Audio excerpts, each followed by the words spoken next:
পটুয়াখালীর তাপবিদ্যুৎ কেন্দ্রে স্ক্র্যাপ শেডে আগুনের ঘটনা তদন্তে ৩ সদস্যের কমিটি গঠন করা হয়েছে।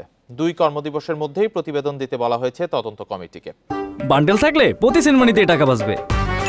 বিকাশ সেনমানি বান্ডেল কিনে জিতুন প্রতি লেনদেনে। কর্তৃপক্ষ জানায়, বিদ্যুৎ কেন্দ্রের তত্ত্বাবধায়ক প্রকৌশলী আব্দুল হালিম, নির্বাহী প্রকৌশলী শওকত ওসমান এবং ডেপুটি ম্যানেজার আমিনুল ইসলাম ঘটনা তদন্তের দায়িত্ব পেয়েছেন।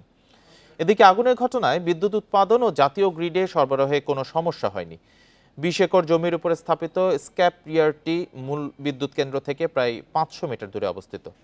রোববার সন্ধ্যার দিকে বিদ্যুৎ কেন্দ্রের স্ক্র্যাপ শেডে আগুন লাগে।